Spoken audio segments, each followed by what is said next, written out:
Laura, hablemos sobre el libro Brechas y estratos de sangre, porque la sangre derramada en conflictos ha marcado la historia de la humanidad desde sus inicios.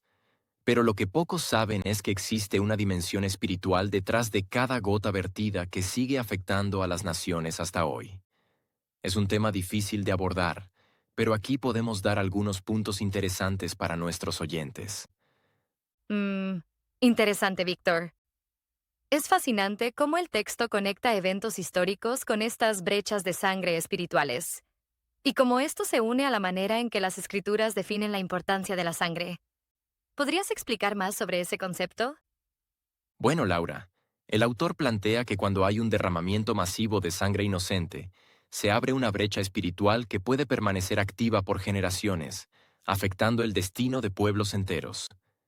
Esta brecha es como un trauma colectivo, que afecta a las siguientes generaciones e incluso la tierra misma. También añade la visión de las escrituras con respecto a este tema. Y esto no es solo teoría. El texto menciona muchos ejemplos concretos, como lo que sucedió durante y después de la Segunda Guerra Mundial. Exacto. Los nazis no solo realizaban atrocidades físicas, sino que tenían departamentos específicos dedicados a prácticas ocultistas. Y esto es lo más perturbador.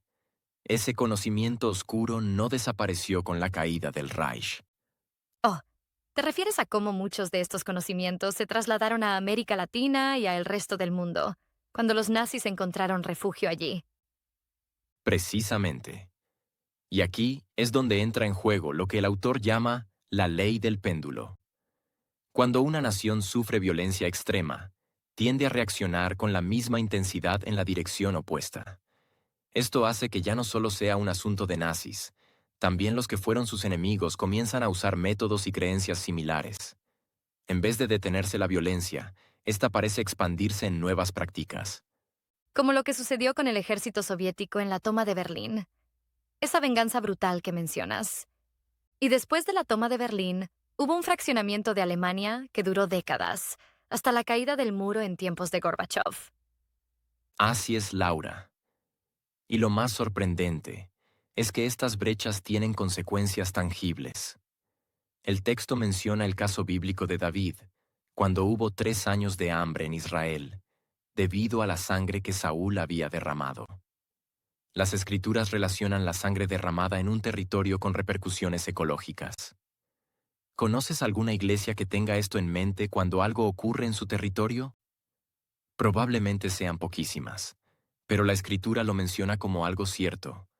La sangre afecta el territorio completo. Mm, y hay una distinción importante entre tipos de sangre derramada, ¿verdad? Recuerdo que el libro detallaba esas diferencias y explicaba cuál era la que más movía la realidad espiritual colectiva. Exactamente. La sangre inocente tiene un impacto espiritual mucho más profundo para los ocultistas del pasado y de hoy. Por eso los sistemas antiguos de poder tribal, los que creían en derramar sangre, buscaban específicamente sacrificar vírgenes y niños. Pero el autor menciona también cómo, paradójicamente, la sangre inocente de Cristo es lo que derrota ese ocultismo. Como una declaración poderosa en el cielo, en la tierra y debajo de ella, de que el trono de Dios no aceptará ningún otro sacrificio, y que para eso Dios mismo se encarnó y murió por la humanidad, para que se convenzan y cesen las muertes violentas. Así es. Lamentablemente, esa práctica de derramar sangre inocente continúa hoy en día, aunque de formas más aceptables socialmente. Incluso se promueve como algo benigno o compasivo. Uh, sí, el autor hace una conexión fascinante. Cuando las naciones dejaron las guerras abiertas, se instalaron otras formas de mantener el derramamiento de sangre inocente, como la promoción del aborto. Los primeros en impulsarlo fueron gobiernos que ya habían tenido muertes en masa tras enormes guerras. De alguna manera, haber estado rodeados de la muerte cauterizó las conciencias de esas primeras naciones. La promoción del aborto no fue para una liberación de las mujeres. Lo que ocurrió es que las sociedades fueron convencidas de deshacerse de todo aquello que les impidiera unirse al mundo industrializado y capitalista que emergía tras la guerra. Y los primeros afectados fueron los niños y niñas por nacer. Y mientras esto ocurría, la violencia física militar sobre la sociedad civil se exportaba a otros continentes fuera de Europa, como África y América Latina. Esto en la llamada Guerra Fría. Pero, y esto es crucial, el autor también ofrece esperanza. Habla de una nueva generación de hijos de Dios, que está siendo preparada específicamente para cerrar estas brechas espirituales. ¿Y cómo se logra eso exactamente? Porque aquí deberíamos todos estar disponibles para algo así. Bueno, comienza con una limpieza interior. No podemos cerrar estas brechas si mantenemos el odio y el rencor en nuestros corazones. Es necesario un proceso de sanación tanto personal como colectivo.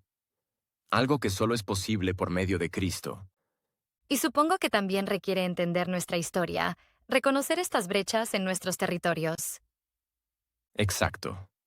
Como en América Latina, donde tantas brechas permanecen abiertas debido a las dictaduras del siglo XX.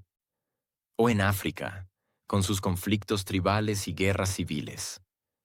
Una iglesia entendida debería reconocer esas brechas y traumas colectivos, y deberíamos asegurarnos que si vivimos parte de esos procesos dolorosos, nuestro corazón esté sano. Entonces, Víctor, el mensaje final es que, aunque estos ciclos son profundos y complejos, hay una salida.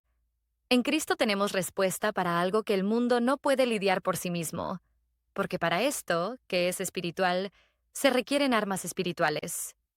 La gente que nos escucha y ha leído las crónicas de Noah sabrán de qué hablamos al decir armas espirituales.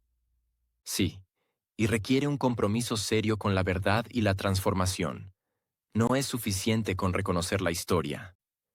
Debemos estar dispuestos a hacer el trabajo interno necesario para romper estos ciclos de violencia. Eso es algo que el autor hace mucho hincapié. Y como bien tú dices, es algo que experimentamos en las vivencias que tuvimos con Noah y el resto de amigos.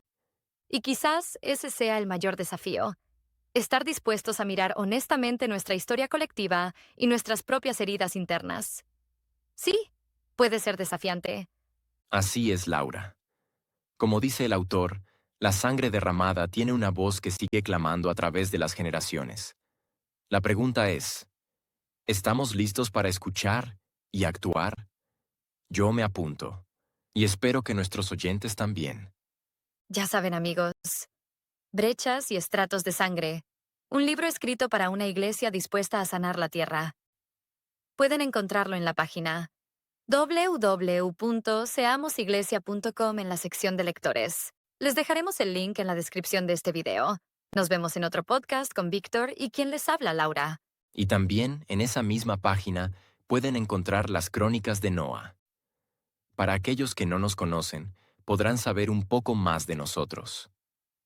Nos vemos, amigos.